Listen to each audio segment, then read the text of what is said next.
So today's gonna be a real quick day. I'm just gonna deadlift top single 435, working sets 345, and that's gonna be what is it gonna be? We'll go 5 by 5 because I didn't want 5 by 6. It's almost the same thing, 5 reps less. I'm really against doing over 5 reps on deadlift. I think that's super pointless. I'm barely doing it on squats. So this is 241 because those are the 53-pound plates. I'm counting them as they are because they even feel like they're 53 pounds. Yesterday I found it on bench, so here we go. 241.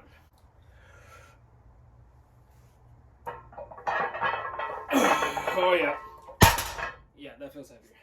It feels like the 100-pound plates that are in front of me, which is 245. So there are officially 53-pound plates.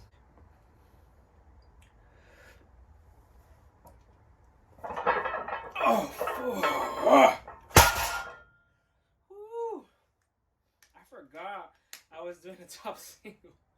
I was like making my jumps perfect for I was gonna do like 290 right here and then 345 and bam, I'm done because it's my working sets 5 by 5. It's gonna be easy. But I forgot. I was like, oh, I can't use the 53 because that's 351 pounds instead of 345 with the 100-pound. But I could use it. That's funny. So we're going to 435. Next jump, we'll go a big one. 100 and the 53 will be 351. I think that's kind of heavy. Let's just do it. So I just noticed I forgot. I mean, I knew, but I forgot. The 53-pound plates, the silver ones, are smaller than these black ones by a little bit. So I don't want to put these 45s and the 100s and then the other ones because they're bigger than the 100s because the 100s are a little bit smaller than those. Because that bothers me so much. It has to be like in descending order. So I guess we're not touching those today. Like at all. And that sucks. But oh well.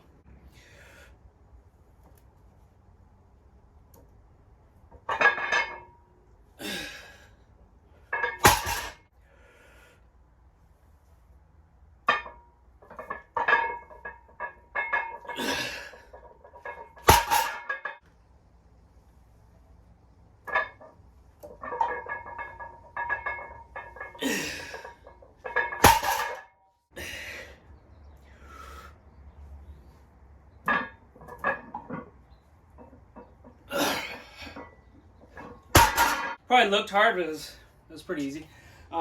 Just my belt placement was pretty off. Warm-ups for deadlifts, I always say this, meet day 2, because I warmed up with the 44-pound plates, the blues, and then went onto the platform. I'm not used to the weight so far out. Warm-ups meet day were the worst warm-ups of all time. I think second meet was even worse, but I had reds those days. That day I had reds to warm up on my second meet, but I was just dead. So warm-ups were horrible like always on deadlift, but I had faith from 405 to 435 that it'd go good, and it did.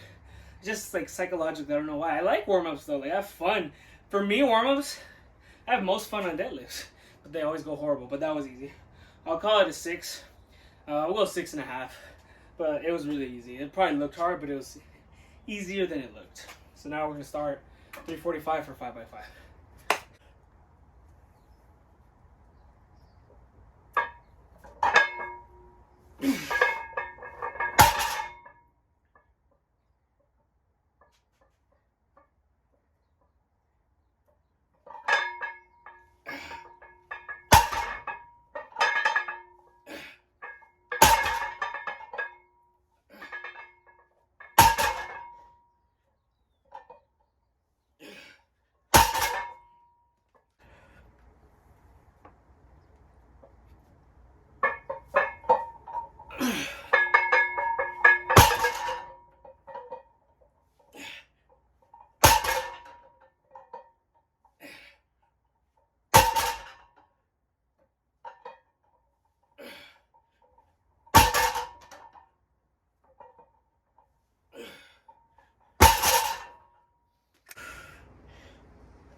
Look at my finger. My hands. The bar felt fat. It really nearly got me. Whew. Didn't feel like 27 millimeters. Felt like 29. All right, 2 sets left.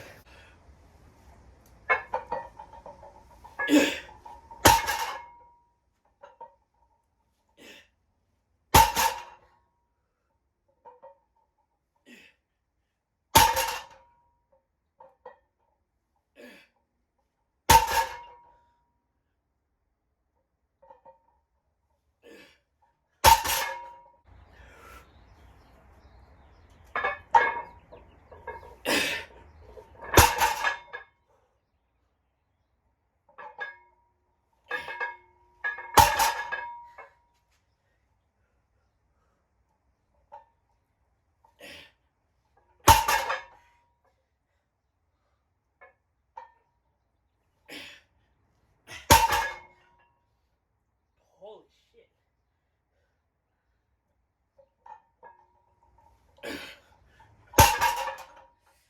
Ow. Last set, the third set, I think. I showed my hands to the camera. You couldn't see, but the knurling was imprinted in my skin, like right here, right under my calluses, and they're getting really fat, the calluses. So that might be why the bar felt so thick, especially this last set. This last set was really easy though, easiest set. This 5x5 was way easier than I thought, but I was wasting breath, being bent over longer, trying to readjust my hands. I know I look tired, but I'm just out of breath from, you know, the high volume, high intensity. Well, for me it is. And, you know, 5 reps. I don't remember the last time I did that on deadlifts. But more the bracing, I did a good job at it, I think. I placed my belt right. Perfect on all 5 sets. And like I said, being down longer for readjusting my hands, I think I wasted an extra like 12 seconds total. So yeah, it was a real good deadlift session. That's it, I'm done. I'm right on time for class, which is like right now at 4. And it's like 3:50, so tomorrow I'll probably just do the back accessories that I didn't do yesterday for bench. Use the landmine. I use that the attachment for the landmine row.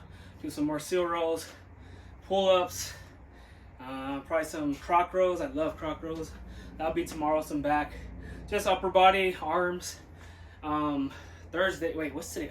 It's because I start Sundays now. I used to start Mondays. So Wednesday, Tuesday's my accessory day. Wednesday will be second leg day. It'll just be high bar, no low bar. My groin was really sore this morning from squats yesterday, so just be high bar. I do high bar and front squats. It's not, I'm not doing, you know, I'm not doing low bar. I could just do both. So high bar and front squats on Wednesday, and then Thursday we'll do pause deadlifts. I guess I just won't do RDLs. Save it for next week. Yeah, I guess. Or just do a really long day, do stiff legs and RDLs and pause deadlifts. We'll see. I might just add stiff legs. I might just do it right now while I'm in class.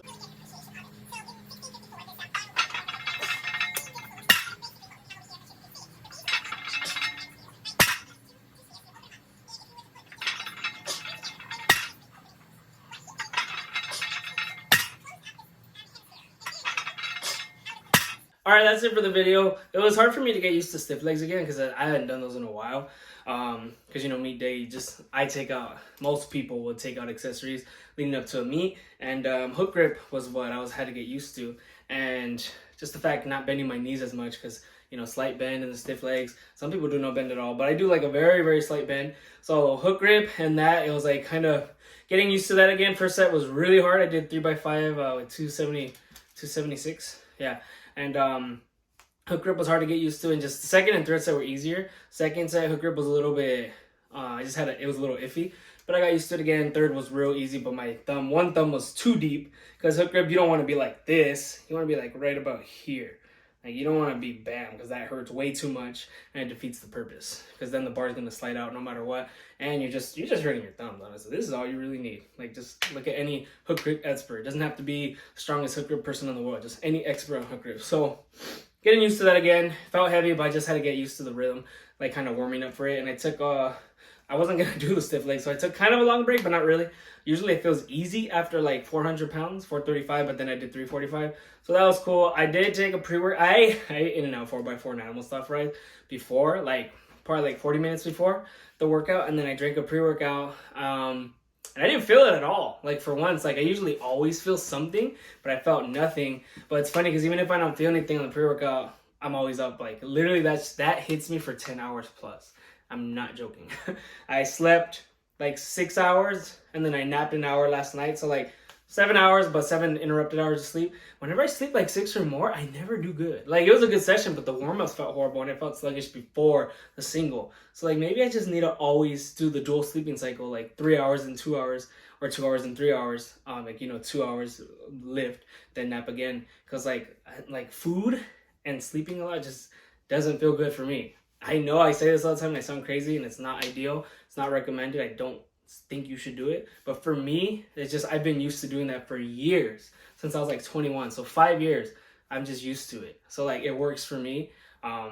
Still get the same amount of sleep. It's just broken up. Just like calories in, calories out. People fast 23 hours, eat 1 hour. They stuff 3,000 calories in 1 hour down their body and they're healthy and they live.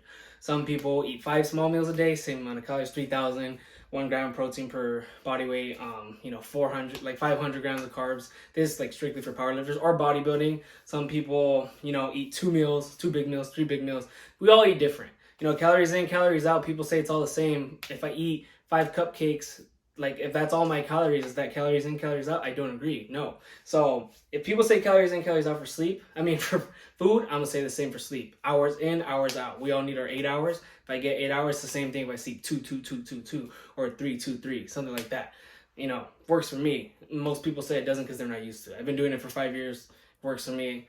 I look a little old. I don't look that old. If you don't get enough sleep, you age. I look like 33. I know I'm 26. I look pretty old. I have a lot of this black stuff under my eyes. So like I think that is like the one side effect, but I feel way better with the dual sleeping cycle, and Kobe's a big reason why. Kobe Bryant used to do it when he was in the NBA, and that's the reason I do it, and it works. But you just have to do it though.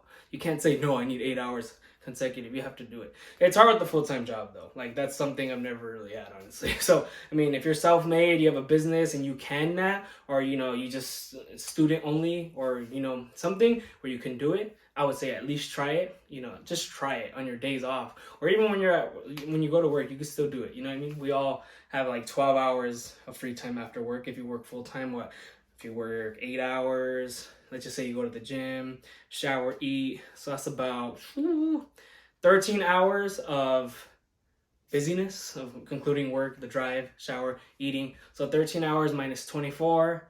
Oh yeah, we have 9 hours. Everyone has time to do the dual sleeping cycle. Everyone. You have at least 9 hours to do it, to break up your sleep. If you want to watch TV and all that, you can still do it. You can still watch TV. It's just going to be in pieces.